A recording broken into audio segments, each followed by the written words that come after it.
माय भाषेच्या व्याकरणाचा आढावा घेत असताना शब्दविचार जवळपास आता पूर्ण झालेला आहे आणि शब्दविचारातून आपण आता वाक्यविचारामध्ये प्रवेश केलेला आहे.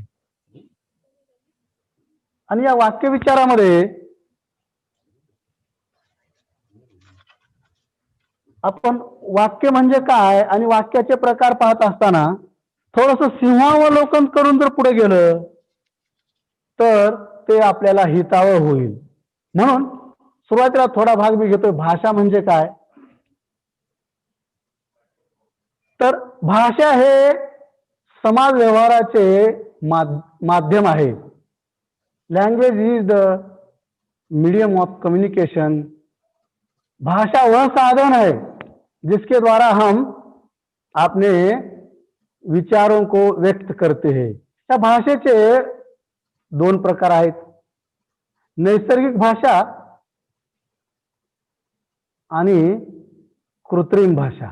नैसर्गिक भाषेमध्ये अंगविक्षेप, हावभाव, नेत्रपल्लवी, करपल्लवी, मुखचर्या हा भाग आहे. तर कृत्रिम भाषा ही ध्वनिमय भाषा असते. ही मानवाची निर्मिती आहे, ध्वनीला महत्व आहे. भाषेच्या व्याख्या पाहत असताना फार मी खोलात जाणार नाही, परंतु ज्या मुलांना विद्यार्थ्यांना माझी विनंती आहे की तुम्ही स्क्रीनशॉट घ्यायची घाई करायची नाही. खालच्या उजव्या कोपऱ्यात स्क्रीनशॉट घेण्यास वाट पहा असा संदेश असतो आणि जेव्हा तुम्ही स्क्रीनशॉट घेण्यास तयार असता त्यावेळेस स्क्रीनशॉट घ्यायला हरकत नाही असा मेसेज येईल. तर बराचसा भाग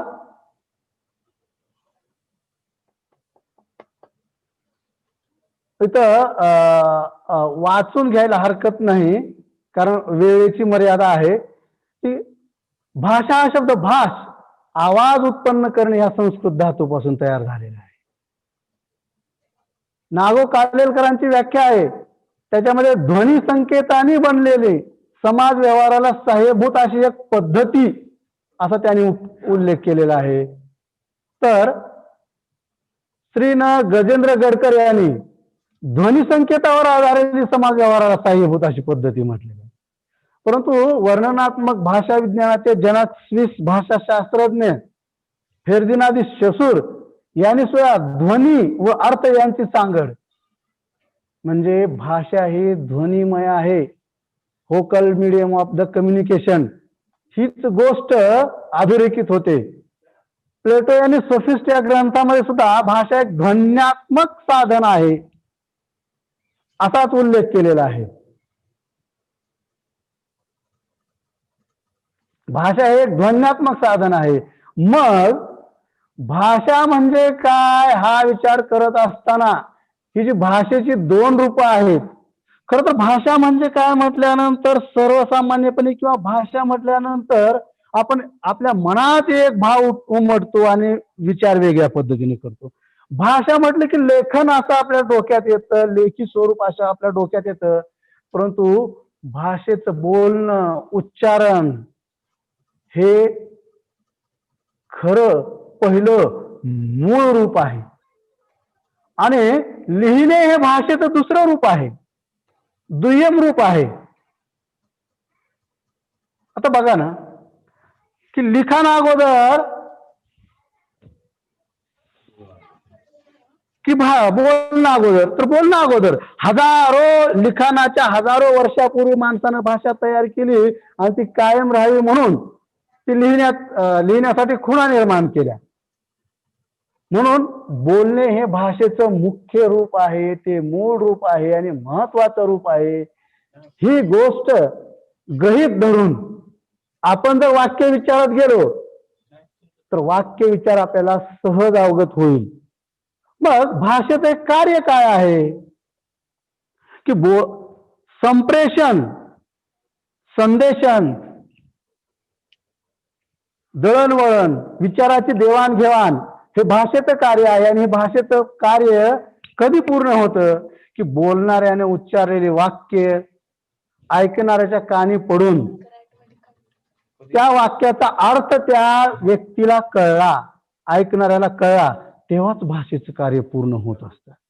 आणि वाक्याच्या माध्यमातून हे कार्य पूर्ण होत असतं. ध्वनीच्या माध्यमातून म्हणजे बोलणे हे भाषेचं मुख्य रूप आहे. मग बोलणे हे भाषेचं मुख्य रूप आहे, महत्वाचं रूप आहे. कळल्यानंतर भाषा म्हणजे काय?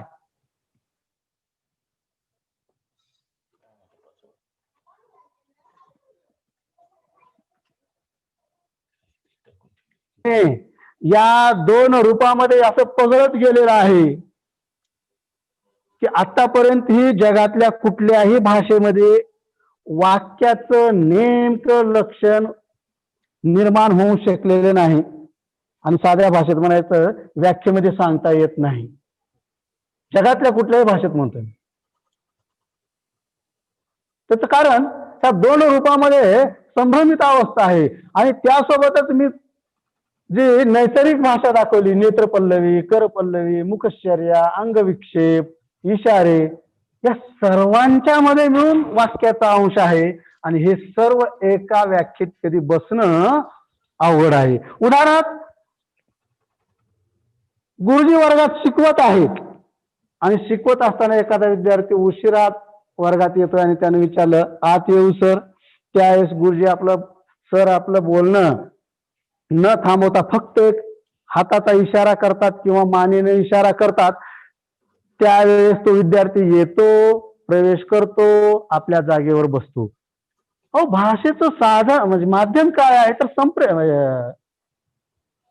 वोकल आहे, उच्चारण आहे.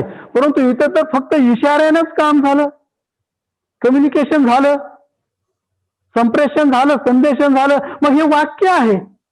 कारण आपण वाक्य फक्त संदेशन झालं की त्या ठिकाणी वाक्य पूर्ण होत असतं. जसं हे नैसर्गिक भाषेनं होतं तसं बोलणं आणि लिहिणं याच्यामध्ये कसा वाक्याचा फरक पडत जातो हे आपण या संवादावरून पाहणार आहोत. बोलणे याच्या दृष्टीनं वाक्य कसं आहे बघा, की एखादा मुलगा घरून शाळेतून घरी गेला, वडिलाला सांगितलं त्यानं की बाबा तिने पत्रात धचा मा केला. त्यावेळेस ते म्हणतात कोण? आता इथं कोण एवढ्यानं वाक्य पूर्ण होतं का हो? लिखाणाच्या दृष्टीनं तर नक्कीच नाही. लिखाणाच्या दृष्टीनं वाक्य कसं होतं तर बघा, पत्रात धचा मा कोण केला? परंतु हे पत्रात धचा मा केला हे पूर्व मुलाच्या संवादामधलं गृहीत धरून कोण एवढ्यावरच हे बोलण्यामध्ये वाक्य पूर्ण होतं. परंतु लेखनामध्ये मात्र तशी गोष्ट होणार नाही. लेखनामध्ये मुलगा म्हणतो की तिने पत्रात धचा मा केला आणि आपण हे लिहून दाखवतो. आणि दुसरं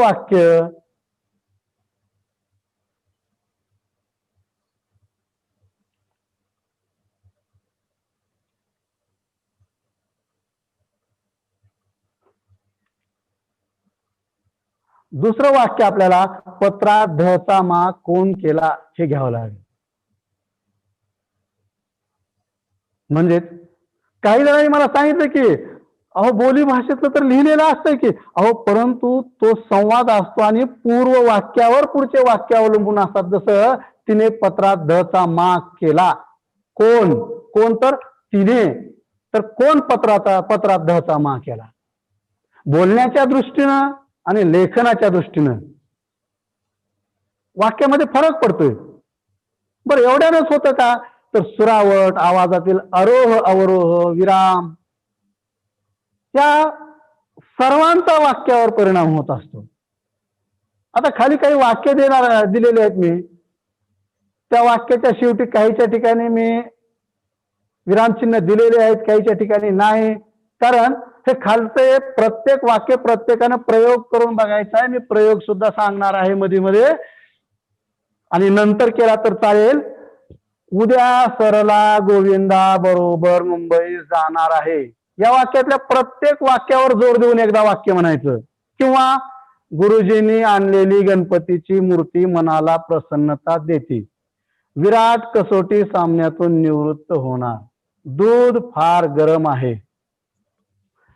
विद्यार्थी मित्र हो आणि माझे अध्यापक बंधू भगिनींनो, हा सर्वांनी प्रयोग करून बघा वहीवर, आणि तुम्ही यांचे विरामचिन्ह ठरवा, तुम्ही यांचे वाक्याचे प्रकार ठरवा, तुम्ही याच्यातला आशय ठरवा. म्हणून नेत्रपल्लवी, करपल्लवी, नैसर्गिक भाषा, बोलणे, लेखन आणि बोलण्यामध्ये सुद्धा सुरावट, आवाजातील आरोह अवरोह, विराम, या सर्व बाबींनी ते वाक्य, त्याच्यातला आशय आणि त्याचं स्वरूप ठरत असतं. तरी सुद्धा आपण वाक्य म्हणजे काय हे लक्षणाच्या दृष्टीने बघणार आहोत. काही उदाहरणं बघूया. मी महाराष्ट्राचा रहिवासी आहे. भारताचे पंतप्रधान कोण? अबब, केवढी ही गर्दी. आकाशात ढग जमू लागले आणि मोर नाचू लागला. तो सरळ शेतावर गेला आणि उसाला पाणी दिले. वर काय होतंय की मी महाराष्ट्राचा रहिवासी आहे, भारताचे पंतप्रधान कोण, याच्याहून एक असा पदबंध निर्माण झालेला दिसतोय की त्याच्यातून एक पूर्ण आशय आपल्याला जाणवतो आहे, कळतो आहे, संदेशित होतोय, संप्रेषण होतोय. म्हणून पूर्ण अर्थाच्या बोलण्याला वाक्य म्हणतात. असं वाक्याचं लक्षण चिरपरिचित, सर्व परिचित, तुमच्या आमच्या परिचयाचं आहे आणि आजपर्यंत तेच खरं आहे. परंतु काही जण हेच लक्षण चुकीच्या पद्धतीनं सांगतात. अर्थपूर्ण बोलण्याला वाक्य असे म्हणतात. नाही, आता याच्यात आपण खोलात जाणार नाही, परंतु पूर्ण अर्थाच्या बोलण्याला वाक्य असे म्हणतात, असंच हे लक्षण आहे. हिंदीमध्ये सुद्धा दो या दो से अधिक शब्दों के सार्थक समूह को वाक्य कहते हैं, असं लक्षण आहे. परंतु दो या दो से अधिक शब्दों के सार्थक समूह को, याच्यावरच भाषा तज्ञांचा, तुमचा आमचा सुद्धा आक्षेप असायला पाहिजे.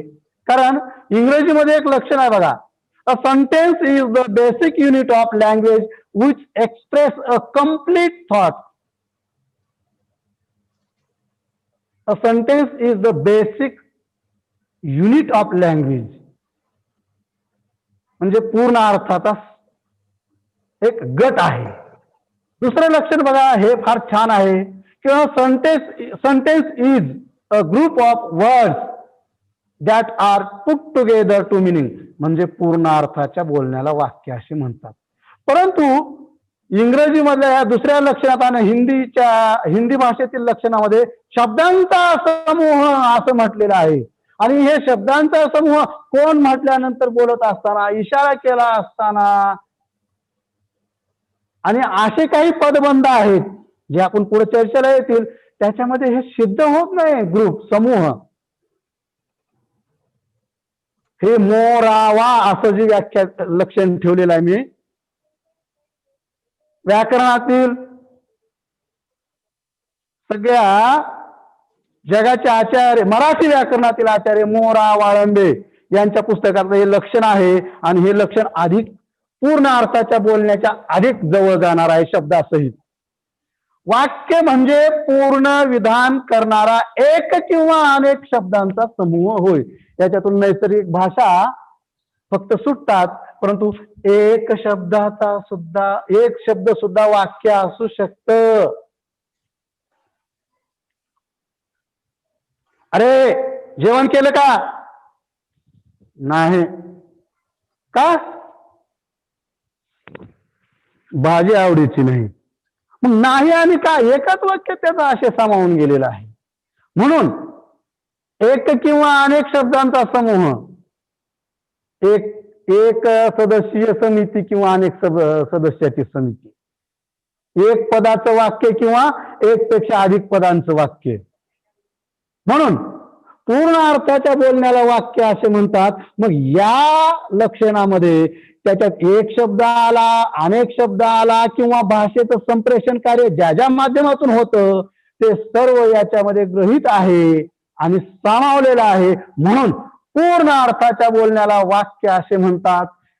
हे वाक्याचं सध्याचं परिपूर्ण लक्षण आहे. मग वाक्याचे प्रकार वाक्य म्हणजे काय निश्चित झालेलं आहे. आपण फारसा वेळ देणार नाही, कारण मला वाटत नाही आजचं हे सगळं संपल. संचालक मंडळानं थोडासा विचार करावा. जर मी प्रयत्न करतोय संपवण्याचा, नाही संपलं तर काय करायचं, माझ्याकडे उपाय नाही. बघूया पुढं. तर वाक्याचे हे जे प्रकार आहेत, हे वाक्याचे प्रकार अर्थानुरोधान वाक्याचे प्रकार, म्हणजे वाक्यातील अर्थाच्या अनुरोधाने हे वाक्याचे काही प्रकार मानले गेलेले आहेत. वाक्यामध्ये जो आशय असतो त्या आशयावरून वाक्याचे काही प्रकार मानलेले आहेत. त्याच्यामध्ये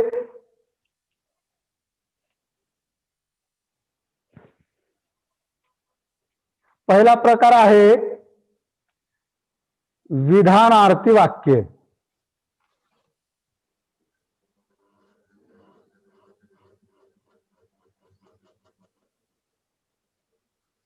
वाक्यामध्ये जो आशय आहे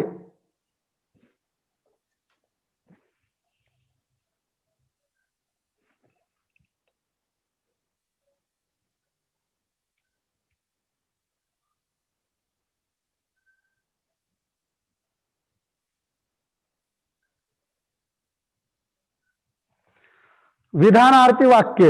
या विधानार्थी वाक्याला साधे वाक्य असं सुद्धा म्हणतात. त्याला साधं का म्हणतात?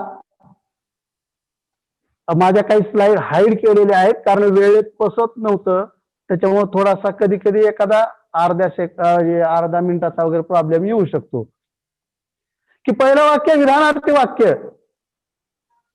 विधीचं विधान आहे हे वाक्य ज्याला चांगल्या पद्धतीनं बोलता येतं त्याच बोलणं खूप चांगलं असतं. आपल्या समूहामध्ये घेवारे सर बोलतात असं.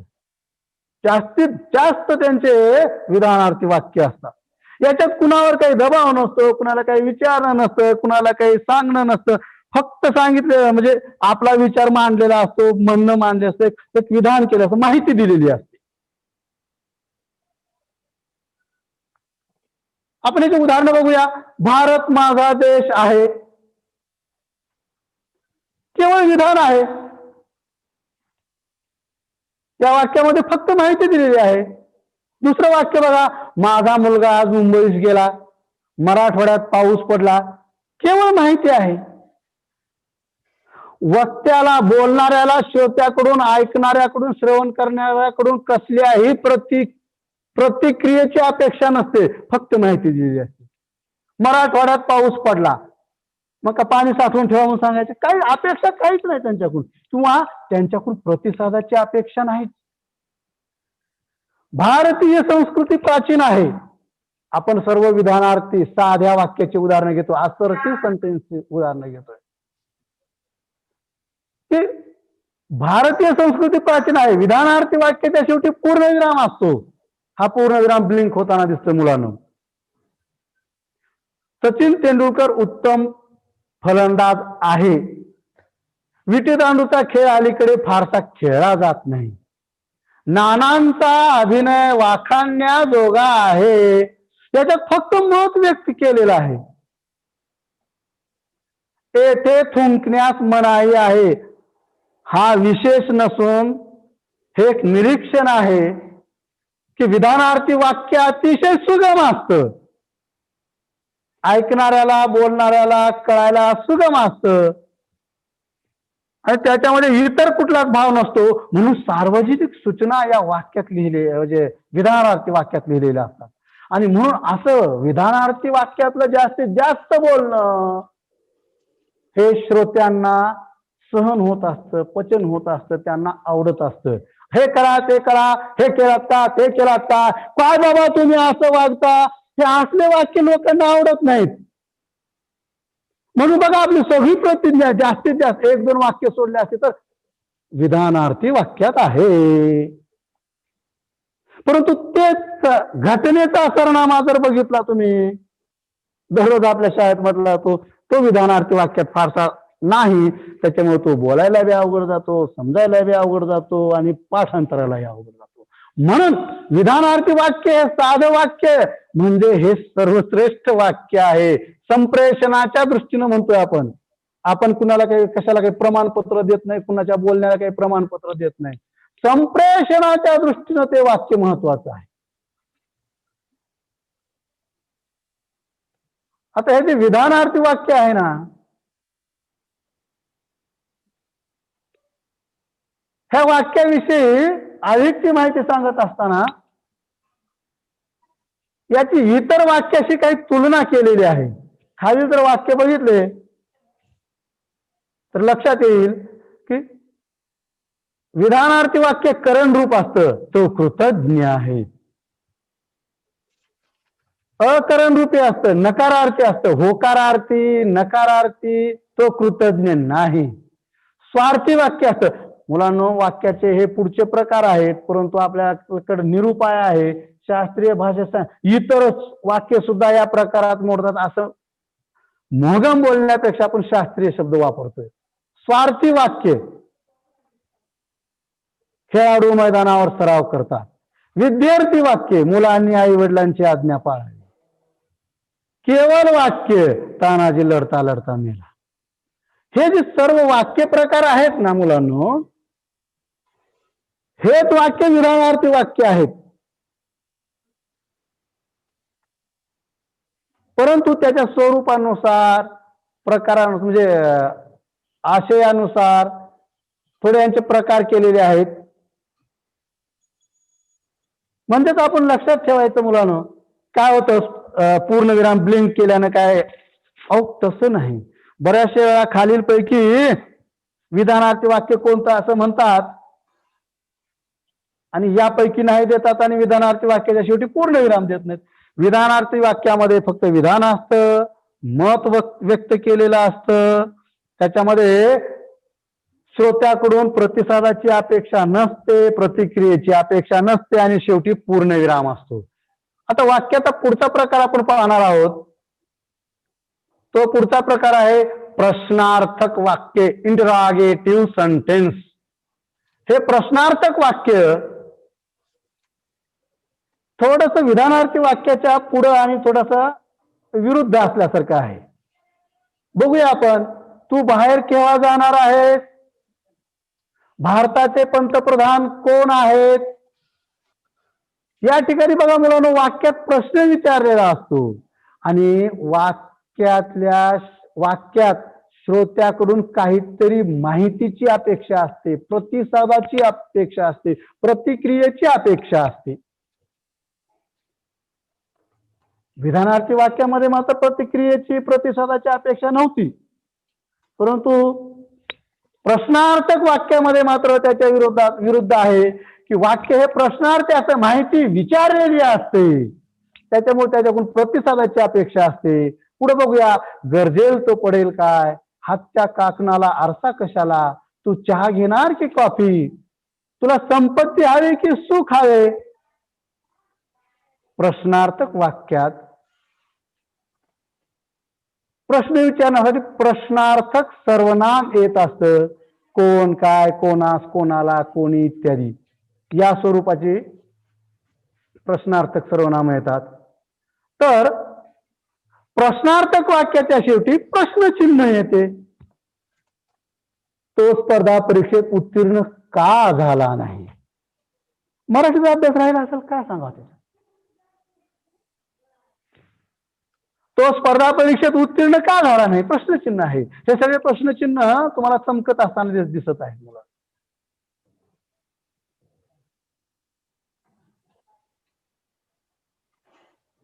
म्हणजे विधानार्थी वाक्य, प्रश्नार्थक वाक्य. प्रश्नार्थक वाक्यामध्ये प्रश्न विचारलेला असतो, वक्त्याला श्रोत्याकडून काही माहितीची अपेक्षा असते. प्रश्नार्थक वाक्यामध्ये प्रश्नार्थक सर्वनाम येत असतं प्रश्न विचारण्यासाठी, आणि प्रश्नार्थी वाक्याच्या शेवटी प्रश्नचिन्ह असते, सगळ्यात मोठी खूण. पोस्ट ऑफिसच्या बाजूला म्हणलं की शहरातली सगळ्यात मोठी खूण, लगेच पत्र येते. प्रश्नार्थी वाक्याच्या शेवटी प्रश्नचिन्ह असतं म्हणजे लगेच कळते. परंतु मी सुरुवातीला व्होकल लँग्वेज, ध्वनिमय भाषा, इशाऱ्याची भाषा हे सांगत असताना त्या ठिकाणी हे तुम्हाला मला सांगायचं होतं. मी त्या स्लाइड थोड्या हाईड केलेल्या आहेत की आपल्याला हे बोलत असताना कुठलं प्रश्नचिन्ह दिसणार आहे त्या बोलणाऱ्याच्या सुरावलीवरून आपल्याला ओळखावं लागतं. बऱ्याचशा वेळा आशयावरून ओळखावं लागतं. त्याच्यामुळं लिखाणातल्या काही गोष्टी या वाक्यामध्ये समाविष्ट असल्यामुळं दुसऱ्या रूपाचा याच्यामध्ये समावेश असल्यामुळं आपल्याला काही वाक्याची लक्षण हे सिळबिळीत दिसत होतं.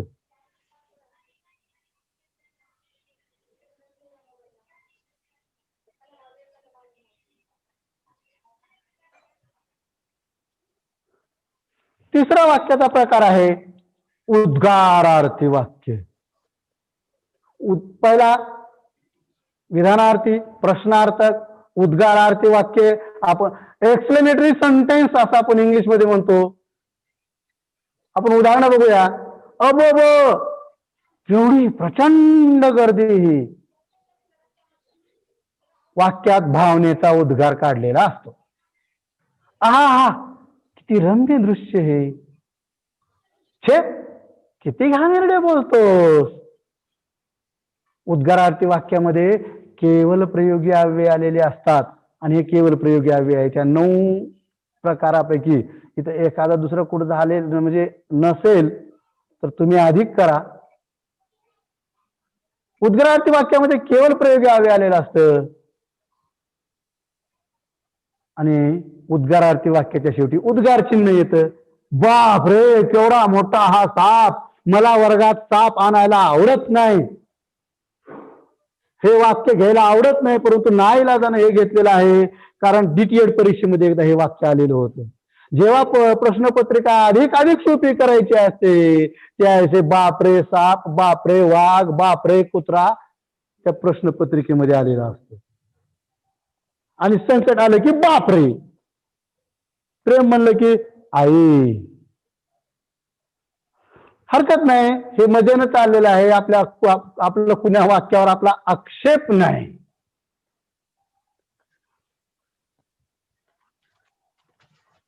तर वाक्याचे हे 3 प्रकार आपण पाहिलेले आहेत. हे 3 प्रकार वाक्याचे, वाक्यातील आशयानुरोधानं वाक्याचे हे 3 प्रकार आहेत. आता आपण वाक्याचा पुढचा प्रकार पाहणार आहोत.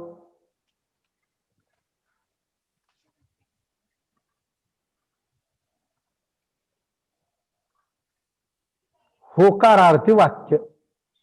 याला इंग्लिशमध्ये अफर्मेटिव्ह सेंटेन्स असं म्हणतात आणि हे सुद्धा आशयाकडेच जातं. उदाहरण बघूया. गोविंद अभ्यास करतो, मयुरी नृत्य करते, हिमालयाची शिखरे दुरून दिसतात, तो कृतज्ञ झाला, तिने निबंध लिहिला. या वाक्यातील क्रियापद ही होकारार्थी असते. याच्यातील क्रियेना होकार दर्शवलेला असतो. आपण या गोष्टीवर फार बोलणार नाही. ज्या वाक्यातील क्रियापद होकारदर्शक असते, क्रियेनं होकार दर्शवलेला असतो त्या वाक्याला होकारार्थी वाक्य असं म्हणतात आणि यालाच व्याकरणाच्या भाषेत करणरूप वाक्य असं म्हणतात. करणरूप क्रियापद, करणरूप वाक्य. स्क्रीनशॉट घ्यायला हरकत नाही. वाक्याचा पुढचा प्रकार आहे अर्थानुरोधाने वाक्याचा प्रकार.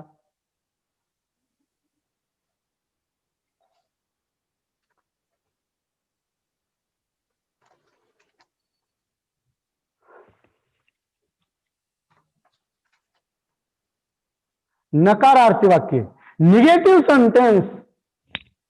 हे नकारार्थी वाक्य होकारार्थीच्या विरुद्ध. धूम्रपान करू नये, मयुरी नृत्य करत नाही पाहिजे. बरं का, मी हे सर्व करत असताना खूप सारं काम होतं त्याच्यामुळे माझ्याकडून काही छपाईचे दोष राहिलेले आहेत ते तुम्ही समजून घ्याल, तुम्ही ते गोड मानून घ्याल.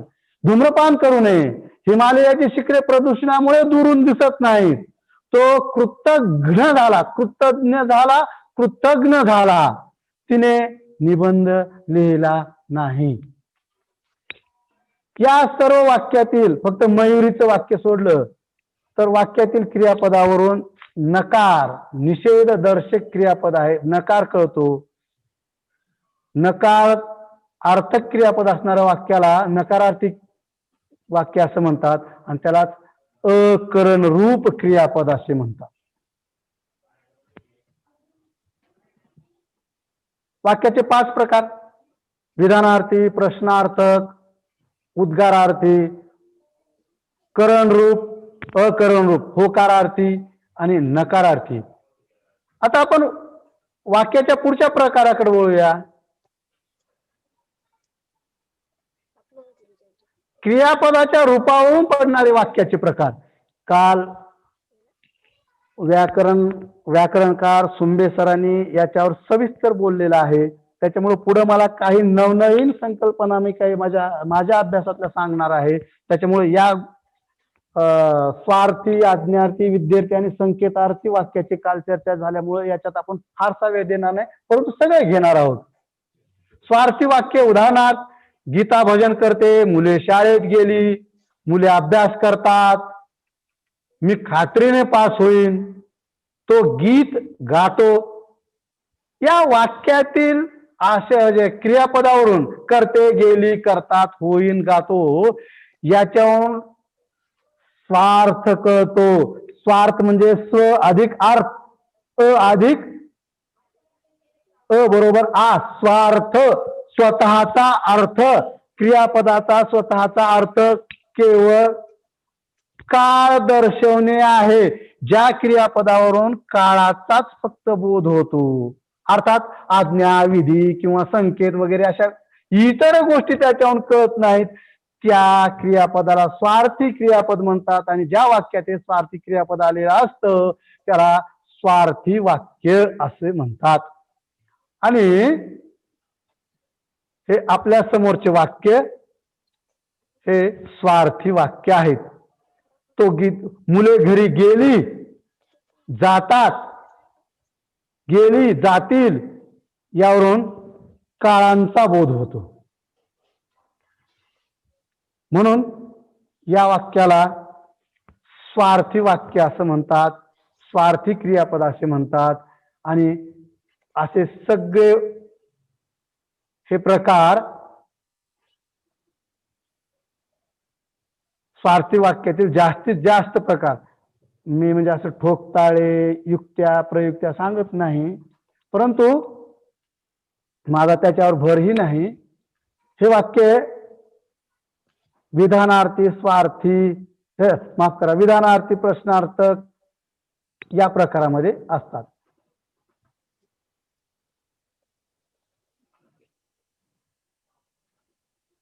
हा, आता स्क्रीनशॉट घ्या मुलांना.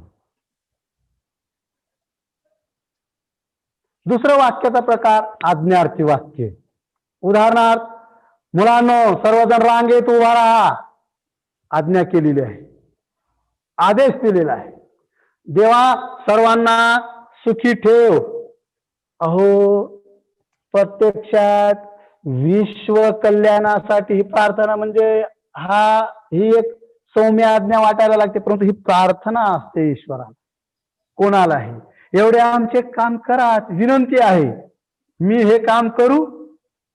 अनुमोदन प्रश्न आहे. क्रियापदाच्या रूपावरून जर आज्ञा करणे, मागणे, आशीर्वाद देणे, प्रार्थना करणे, विनंती किंवा उपदेश करणे या गोष्टींचा जर बोध होत असेल तर त्याला आज्ञार्थी क्रियापद असे म्हणतात. अन्य काही उदाहरणं आहेत.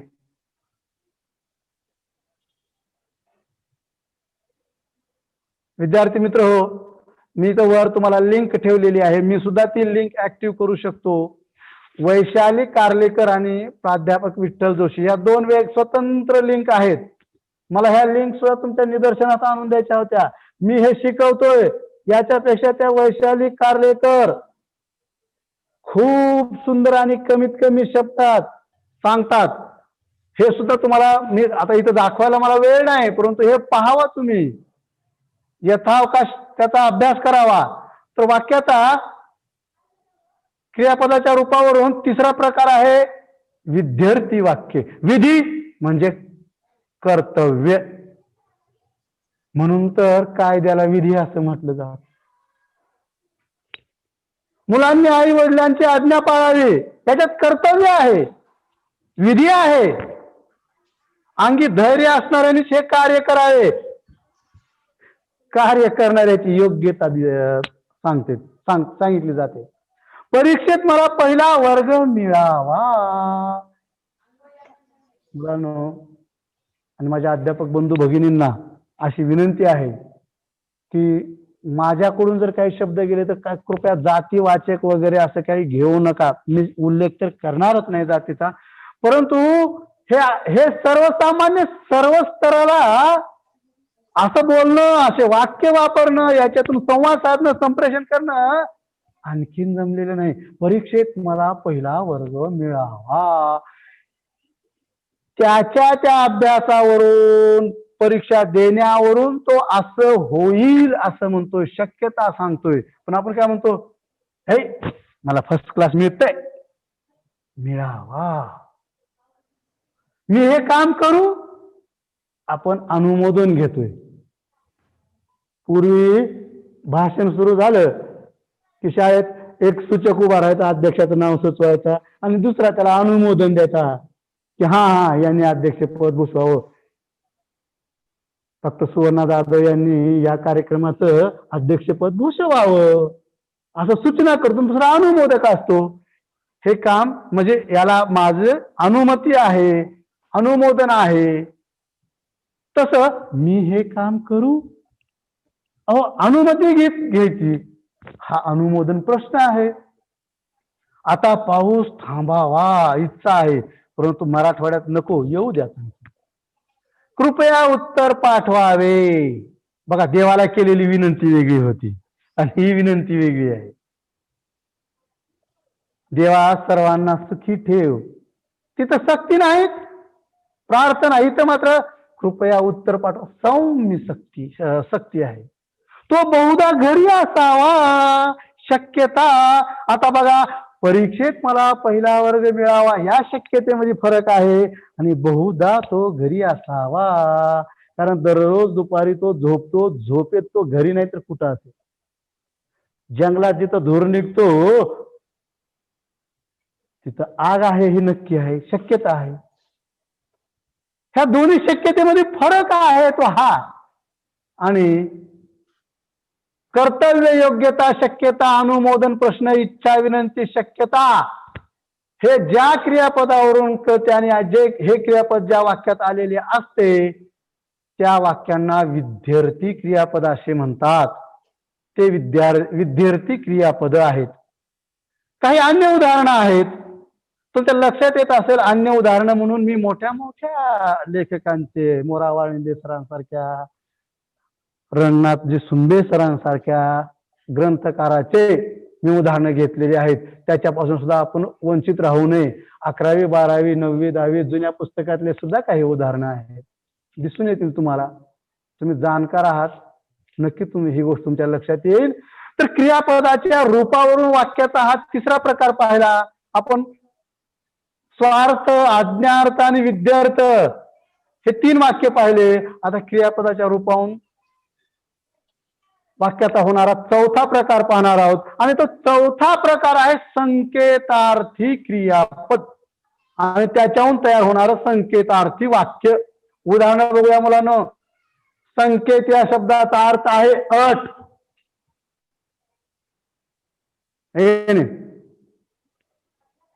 संकेतार्थ म्हणजे अट. जर असं झालं तर तसं होईल किंवा मी तसं करेन. उदाहरण बघूया आपण. मला जर बरे असते तर मी भाग घेतला असता. अरे चित्रच काढता येत नाही पण कारण सांगून मोकळा झाला. चित्रकलेत काय भाग घेणार आहे. मला जर बरे असते तर मी भाग घेतला असता. निमंत्रण आले तर मी येईन. अरे जेवण असलं तर जावा ना, परंतु अट आहे निमंत्रण दिलं पाहिजे. पाऊस आला तरी सहज जाणारच. बस मधूनच सगळं हिमालय बघून येऊया काय, सह्याद्री बघून. तू आला नसतास तरी चालले असते. अहो कार्यक्रमाला येऊ द्या, परंतु तू आला नसतास तरी चालले असते. आता पाऊस थांबावा.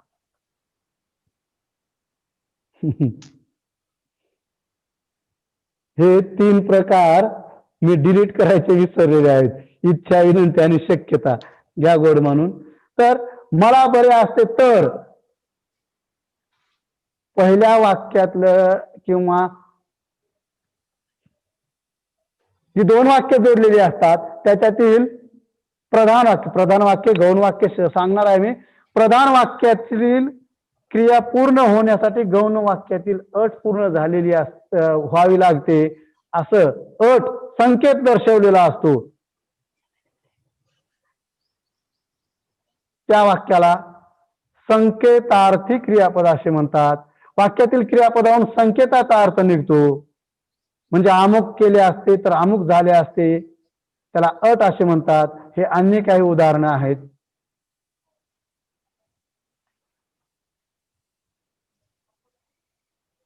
वाक्याच्या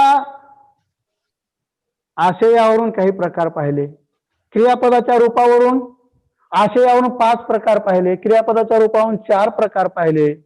आता वाक्याच्या रचनेवरून वाक्याचे काही प्रकार पडतात. वाक्याच्या रचनेवरून म्हणण्याचं कारण अधिक शास्त्रीयता आणत गेल्यानंतर हे वाक्याची एक वाक्य आणि उपवाक्यांची रचना असे 2 प्रकार आहेत. तो अधिक शास्त्रीयतेचा भाग मी इथे घेतलेला नाही. आता साध्या भाषेत बोलायचं म्हटलं तर वाक्यात एक वाक्य आहे का अनेक वाक्यांचं एक वाक्य जोडून केलेलं आहे, याच्यावरून हे वाक्याचे प्रकार ठरणार आहे. हे केवळ वाक्य आपण बघूया. कुणीतरी बिनतारी संदेश धाडित होते.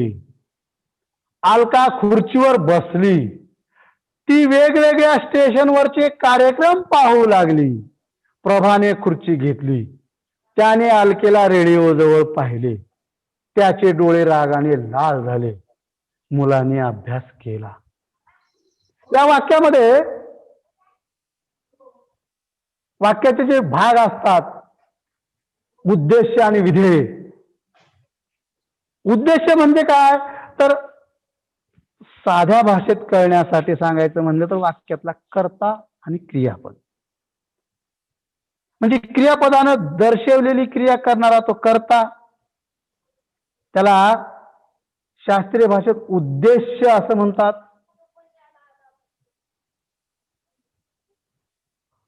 आणि जर शास्त्रीय भाषेत सांगायचं म्हटलं, क्रियापदाने म्हणजे वक्ता ज्याच्या विषयी बोलतो त्याला उद्देश, आणि त्या उद्देशाविषयी जी काही माहिती सांगतो त्याला विधेय असं म्हणतात. उद्देशांग आणि विधेयांग हे वाक्याचे 2 भाग असतात.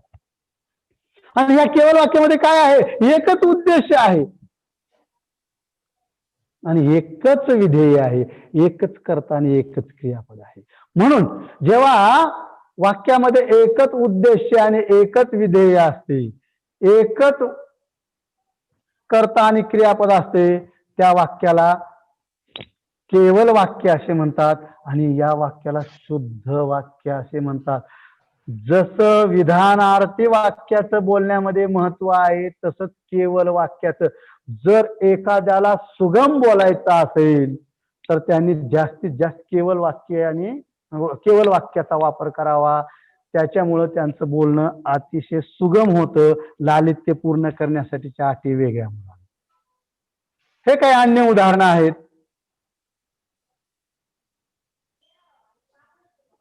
स्क्रीनशॉट घ्यायला हरकत नाही. केवळ वाक्यानंतर मुलांनो दुसरा वाक्याचा प्रकार मिश्र वाक्य. मिश्र वाक्य विलियम शेक्सपियरनं सांगितलं एका नाटकात, नावात काय आहे आणि त्याच्याखाली आपलं नाव लिहून ठेव. नावात काय आहे विलियम शेक्सपियर. मग खाली कशाला लिहिता?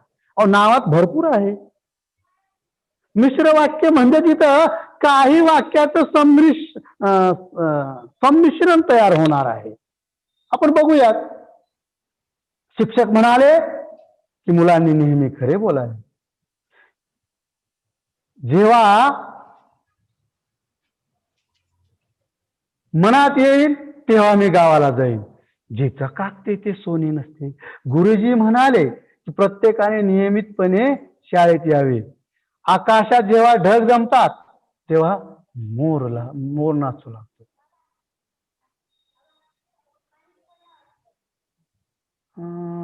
कुठं चला चला शेवटी आपण बघूयात, माझ्या लक्षात आलेलं आहे. त्या मिश्र वाक्यामध्ये संकेतबोधक उभयान्वयी अव्ययाचा उपयोग केलेला असतो. संकेत म्हणजे अट, आणि माग थोडा हा प्रकार कुठंतरी स्लाइड मध्ये आलेला आहे. कुठली तर स्लाइड माझ्याकडून माग पुढे झालेली आहे. एक प्रधान वाक्य आणि एक गौण वाक्य किंवा एक पेक्षा अधिक गौण वाक्य गौणत्व सूचक उभयान्वयी अव्ययाने जोडले असताना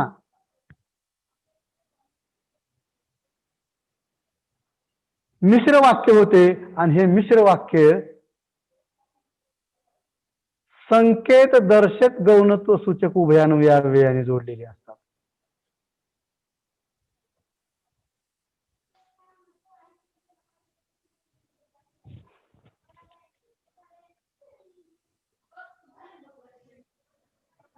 संयुक्त वाक्य, मी रोज सकाळी पहाटे उठतो व 1 तासभर शाळेचा अभ्यास करतो. सायंकाळी मी क्रीडांगणावर खेळतो किंवा मित्रांबरोबर फिरावयास जातो. काही माणसे येऊ लागली आणि आपल्या कहाण्या सांगू लागली. या वाक्यामध्ये दोन किंवा दोन पेक्षा अधिक वाक्य असतात, आणि हे वाक्य प्रधानत्व सूचक उभयान्वयी अव्ययाने जोडलेली असतात. दोन्ही वाक्यांचा आशय प्रधान असतो. हे खाली मी प्रधानत्व सूचक उभयान्वयी अव्यय दिलेले आहेत.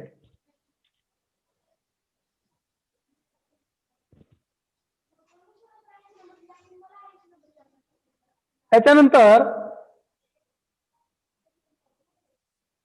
आपल्याला वाक्याच्या पुढील प्रकारामध्ये जात असताना काही गोष्टी निश्चित करायच्या आहेत, लक्षात घ्यायच्या आहेत, आणि वाक्याच्या बाबतीत संभ्रमित अवस्था का होते ही गोष्ट पण आपल्याला इथं लक्षात येणार आहे. की वाक्यामध्ये पद असतात, शब्द नसतात, आणि पदानंतर आपण सरळ वाक्यबंधामध्ये जातो. परंतु तिथे एक पदबंध नावाची एक संकल्पना आहे, अद्वितीय नेहमी आपल्याकडून राहून गेलेली असते, किंबहुना ही फार परिचित नाही. तरी सुद्धा ही गोष्ट कळल्याशिवाय याच्या पुढचे प्रकार आपल्याला जरा अवगत होणं अवघड आहे. बघा, गोरा गोमटा नवरदेव, काळी सावळी नवरी, असा विनोद काही ठिकाणी बऱ्याचशा होतो, याच्या विरुद्ध सुद्धा होतो. मुंबई पासून पुण्यापर्यंतचा रस्ता, मराठी अभ्यास विषय घेतलेले विद्यार्थी, याच्याहून आपल्याला काहीतरी आशय अवगत होत असतो. म्हणजे शब्दांचा नाही मुलांनो, काहीतरी पूर्णांशानं आपल्याला अवगत होत असतं. आणि जेव्हा हे शब्द विशिष्ट अर्थाने आणि रचनेने एकमेकाशी जुळतात, परंतु त्याच्यातला पूर्ण आशय कळत नाही, तेव्हा त्याला पदबंध असं म्हणतात. या रचनेला पदबंध असं म्हणतात.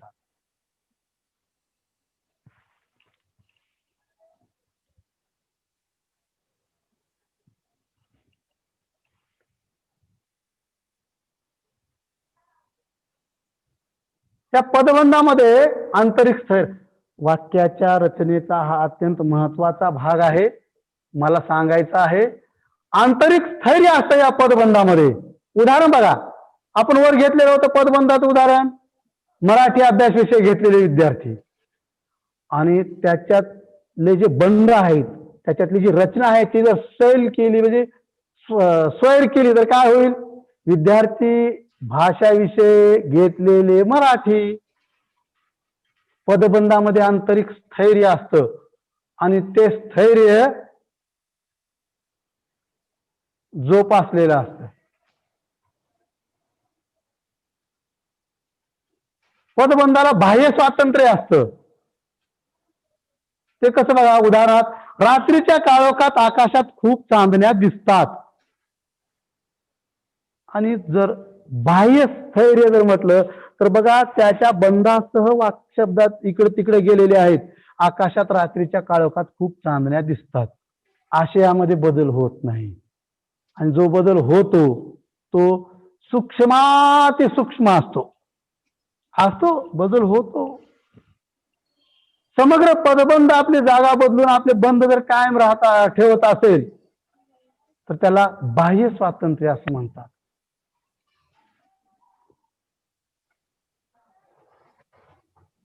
आता या पदबंधामध्ये वाक्यात काय वापर होतो तर वाक्यात शब्दासारखा वापर होतो मुलांनो याचा. बघा मी तुम्हाला दुसऱ्या वाक्याच्या पुढच्या प्रकाराकडे घेऊन जातोय.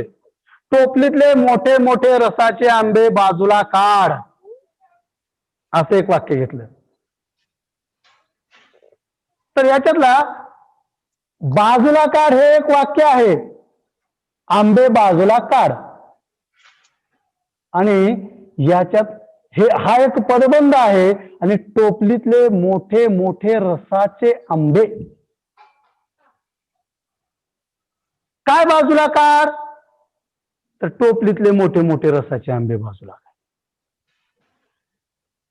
बाजूला काढ या क्रियापदाचं कर्म काय आहे तर कर्माच्या ठिकाणी हा पदबंध आलेला आहे. आणि कर्माच्या ठिकाणी तर काय असतं नाम असतं. म्हणून या पदबंधाला नाम पदबंध असं म्हणतात. आणि याला पुढे आपण नामवाक्य म्हणणार आहोत. परंतु इथं हे वाक्य नाही पदबंध आहे हा. आणि अशी एक संभ्रमित अवस्था आहे नामवाक्यामध्ये, विशेषण वाक्यामध्ये, क्रिया विशेषण वाक्यामध्ये की प्रत्येक ठिकाणी ते वाक्य नसतं. त्या पदबंधालाच आपण वाक्य म्हणून मोकळं होतो. बघा खाली सुट्टीत मौज करण्यासाठी आलेले पाहुणे खोलीच्या मधली जागा अडवून खेळत बसले होते. सुट्टीत मौज करण्यासाठी आलेले त्या पाहुण्याचा विशेष आहे हा. मग हा जसं वर नाम पदबंध होता तसा हा विशेषण पदबंध आहे. आणि खोलीच्या मधली जागा अडवून खेळत बसले होते म्हणजे त्यांच्या बसण्याचं स्थळ दर्शवलेलं आहे. म्हणून हे क्रिया विशेषण पदबंध आहे. आणि नाम वाक्यामध्ये, विशेषण वाक्यामध्ये, क्रिया विशेषण वाक्यामध्ये बऱ्याचशा वेळा या पदबंधाला नाम वाक्य, विशेषण वाक्य, क्रिया विशेषण वाक्य असं म्हटलं जातं, असं बोललं जातं. आणि मी तुम्हाला थोडंसं वेगळ्या माध्यमातून हे प्रेझेंटेशन करणार आहे, हे वाक्य शिकवणार आहे.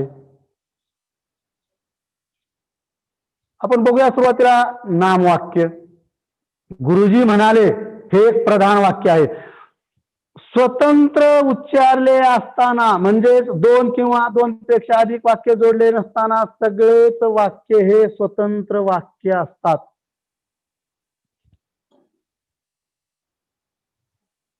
हे सगळेच वाक्य स्वतंत्र वाक्य असतात. गुरुजी म्हणाले हे प्रधान वाक्य आहे. आणि आपण एक वाक्य घेतलं एकी हेच बळ आणि ह्याला आपण गौण वाक्य करणार आहोत. आणि गुरुजी म्हणाले की एकी हेच बळ मिश्र वाक्य केलं. या वाक्यात, या मिश्र वाक्यामध्ये एकी हेच बळ हे कर्माच्या जागेवर आलेला, आपण वर चर्चा केल्याप्रमाणे हा पदबंध आहे. एकी हेच बळ आहे. काल सरने सांगितलं होतं की ह्याच्यातलं क्रियापद अद्यवृत आहे, लुप्त आहे, गोपनीय आहे. परंतु प्रत्यक्ष या गुरुजी म्हणाले की एकी हेच हे बळ आहे, ह्याच्यात हा एक पदबंध आहे, म्हण आहे. म्हण हा पदबंध असतो आणि हे कर्माच्या जागी आलेलं आहे. कर्माच्या जागी तर नाम येतं म्हणून याला नाम वाक्य असं म्हणायचं. आणि हे नाम वाक्य एक गौण वाक्य असतं. हे मिश्र वाक्यामध्ये येत असतं. स्वतंत्र असेल तर ते प्रधान वाक्यच असणार. त्या आम्ही ऐकल्या आहेत हे प्रधान वाक्य आहे आणि तुम्ही आम्हाला शिव्या दिल्या हे गौण वाक्य आहे. मजेनं घेतलेलं आहे, शिव्या फिव्या कुणी देत नाही. आता माझ्या खूप चुका झालेल्या आहेत, परंतु मला कुणी शिव्या देणार नाही, माझ्यावर तुमचं सर्वांचं प्रेम आहे. प्रत्यक्षात जर याचं मिश्र वाक्य केलं तर तुम्ही आम्हाला शिव्या दिल्या त्या आम्ही ऐकल्या आहेत, असं मिश्र वाक्य होतं. पुन्हा कर्माच्या ठिकाणी तुम्ही आम्हाला शिव्या दिल्या, काय ऐकले आहेत? तुम्ही आम्हाला दिलेल्या शिव्या. हे कर्माच्या ठिकाणी आलेला आहे, म्हणून या कर्माच्या ठिकाणी आलेला हा जो पदबंध आहे याला नामवाक्य म्हटलं जातं, कारण कर्म हे नाम असतं. तसंच विशेषण वाक्य हा एक वाक्याचा प्रकार आहे. एक प्रधान वाक्य आहे ते सारे सोने नसते, आणि जे चकाकते हे गौण वाक्य, आणि याच्यातून एक मिश्र वाक्य तयार होतं, जे चकाकते ते सारे सोने नसते. मग ते सारे सोने नसते हे प्रधान वाक्य आहे, आणि ते या सर्वनामाविषयी माहिती सांगणारा एक पदबंध आलेला आहे, जे चकाकते. हा पदबंध विशेषण पदबंध आहे, याला आपण विशेषण वाक्य म्हणतो. दुसरं एक उदाहरण बघूया आपण. तोची आवडे देवाला, काल सरांनी खूप छान सांगितलं होतं, हे जो आवडतो सर्वांना, प्रधान वाक्य, गौण वाक्य, आणि यांच्या रचनेतून जो आवडतो सर्वांना तोची आवडे देवाला, असं एक मिश्र वाक्य तयार झालं. जो आवडतो सर्वांना हे विशेषण आहे, तो याचं हे विशेषण आहे, तो या सर्वनामाबद्दल माहिती सांगणारा हा पदबंध आहे, तो या सर्वनामाचं हे विशेषण आहे, विशेषणाचं कार्य करणारा हा पदबंध आहे, हे वाक्य आहे, म्हणून याला विशेषण वाक्य म्हणायचं. हे मिश्र वाक्यामध्ये गौण वाक्याच्या जागेवर येणारे वाक्याचे प्रकार आहेत. नाम वाक्य, विशेषण वाक्य. पुन्हा एक विशेषण वाक्य आपण घेऊया. अशी पुस्तके मुलांनी वाचावी, प्रधान वाक्य, आणि दुसरं एक वाक्य, जी आपल्याला काही शिकवतात. जी आपल्याला काही शिकवतात अशी पुस्तके मुलांनी वाचावी, असं एक मिश्र वाक्य तयार झालेलं आहे. आणि या मिश्र वाक्यामध्ये पुस्तके या नामाचा एक विशेषण पदबंध आहे, विशेषण वाक्य आहे. मुळात ते वाक्य असतं, इथं पदबंध होतो की जी आपल्याला काही शिकवतात. कशी पुस्तके? जी आपल्याला काही शिकवतात. हा विशेषण पदबंध आहे, म्हणून याला विशेषण वाक्य असं म्हणायचं. नामवाक्य आपल्याला लक्षात येत असेल, विशेषण वाक्य आपल्याला लक्षात येत असेल. त्यासोबतच तिसरा एक प्रकार आहे क्रिया विशेषण वाक्य, क्रिया विशेषण पदबंध. तेथे कर माझे जुळती, कोठे जुळती? अहो नाही, त्या दिव्यत्वाची जेथे प्रचिती. कुठं जुळते? क्रियेचं स्थळ दर्शवलेलं आहे गौण वाक्यामध्ये. दिव्यत्वाची जेथे प्रचिती, तेथे कर माझे जुळती. मिश्र वाक्य. दिव्यत्वाची जेथे प्रचिती हा पदबंध क्रिया विशेषणाचं कार्य करतोय, कुठे जुळती याची माहिती सांगतोय, म्हणून हा पदबंध क्रिया विशेषणाचं कार्य करतोय, म्हणून याला क्रिया विशेषण वाक्य असं म्हणतात. आणखीन एक उदाहरण घेऊया क्रिया विशेषणाचं. आपण वर पण घेतलं होतं, घरात खेळत बसलेल्या पाहुण्यांचं. आम्ही घरात बसून राहिलो, हे एक वाक्य आहे, आणि काल ऊन फार होते. ह्याचं मिश्र वाक्य कसं होईल? काल ऊन फार होते तेव्हा आम्ही घरातच बसून राहिलो. कोरोनामध्ये सुद्धा असं, बाहेर कोरोना आहे म्हणून आम्ही घरातच बसलो. तर काल ऊन फार होते, क्रिया घडण्याची वेळ, आपण घरातच बसून राहिलो, कारण काल ऊन फार होते. क्रिया घडण्याचं स्थळ काळ दर्शवते आहे, म्हणून हे क्रिया विशेषण वाक्य आहे. मला वाटतं आता 9 वाजत आलेले आहेत, बरोबर आहे कबीर? तर मला आणखीन काही गोष्टी या वाक्याच्या बाबतीतल्या बोलायच्या आहेत, त्या गोष्टी मी सांगतो की भाषेमध्ये काही असे तयार वाक्य असतात आणि हे असे तयार वाक्य इतर म्हणजे मराठी भाषिक लोकांच्या बाबतीत बोलायचं, भाषेच्या बाबतीत बोलायचं, अमराठी लोकांना हे वाक्य कळत नाहीत आणि हे वाक्य लक्षणामध्ये कुठंच बसत नाहीत मुलांना. जसं की हाताचा इशारा, नेत्रपल्लवी, करपल्लवी, अंगविक्षेप आहेत, तसे हे वाक्य असतात. एक तुम्हाला छोटासा किस्सा सांगणार आहे, फार थोडक्यात सांगणार आहे, वेगात सांगणार आहे की लोकमान्य, आता हे गोष्ट खरी आहे का नाही मला माहित नाही, परंतु किस्सा मात्र भाषेच्या बाबतीत खूप चांगला आहे. की लोकमान्य टिळकांचे एक इंग्रज मित्र होते, त्यांनी मराठीचा खूप अभ्यास केला, आपल्यापेक्षाही चांगली मराठी बोलायचे, महाराष्ट्रातील पुण्यातील पंडितांपेक्षाही चांगली मराठी बोलायचे. आणि ते टिळकांना नेहमी म्हणायचे की टिळक, मी एवढी चांगली मराठी बोलतो, मराठीचं सगळी रचना जडणघडण आणि व्याकरण मला माहित आहे, तुम्ही मला मराठी माणूस का म्हणत नाही. टिळक म्हणाले की ते पुन्हा बघूया, तुम्ही आता जावा आणि आगरकर घरी आहेत का बघून या. तो इंग्रज व्यक्ती आगरकरांच्या दारावर गेला, त्यानं बाहेरून कडी वाजवली, आतून आवाज आला, कोण.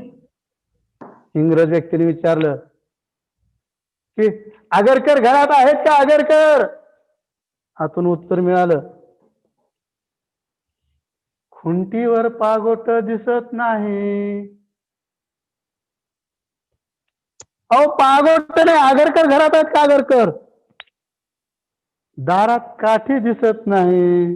अहो काठी बिठी नको हो, आगरकर घरात आहेत का. दारात वाहना दिसत नाहीत. अरे बापरे म्हणले, पागोट काठी वाहना फिना काहीतरी तर विचित्रता आहे, म्हणून ते वापस गेले. आणि वापस गेल्यानंतर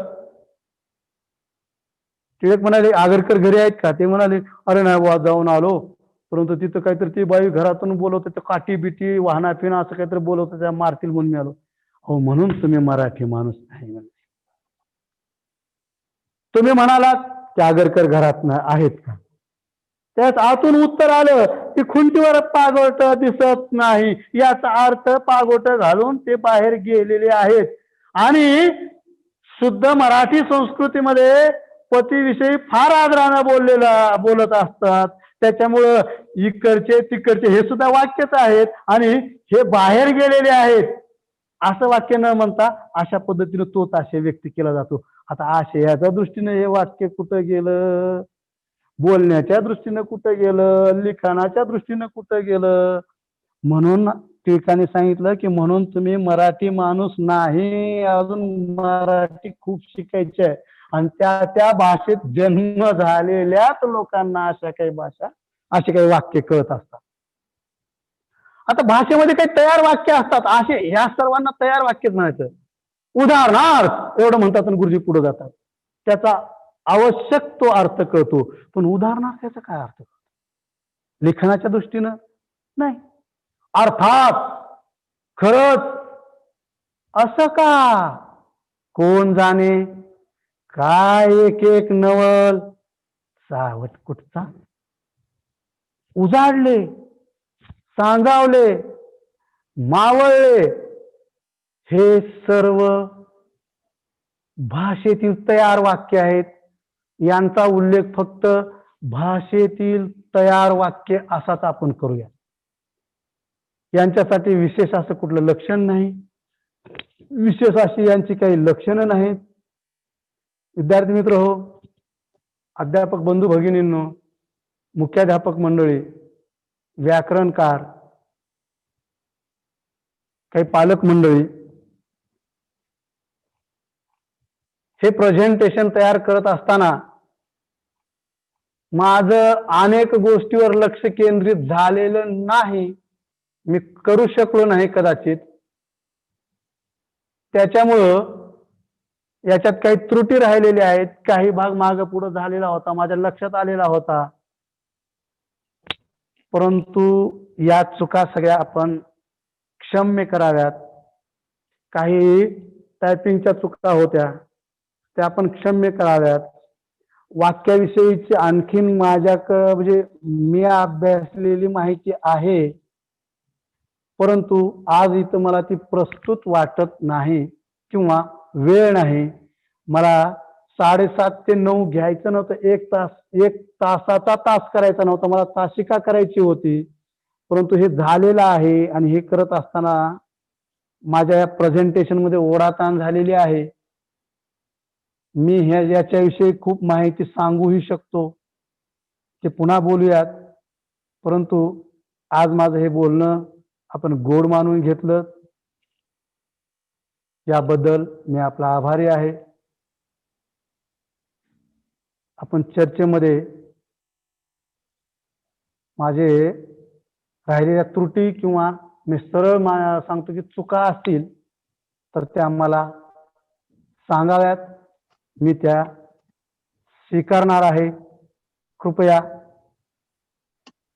माझं हा तास, कारण या मंचावरचा मी सगळ्यात छोटा कलाकार होतो. माझ्यापेक्षा फार मोठे विद्वान या ठिकाणी येऊन गेलेले आहेत.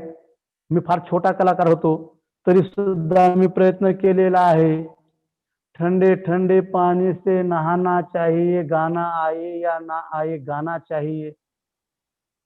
तरी सुद्धा याच्यातून सूर्याला दिवा दाखवण्याचं काम मी केलेलं आहे. ते धाडस म्हणून स्वीकारावं. धन्यवाद.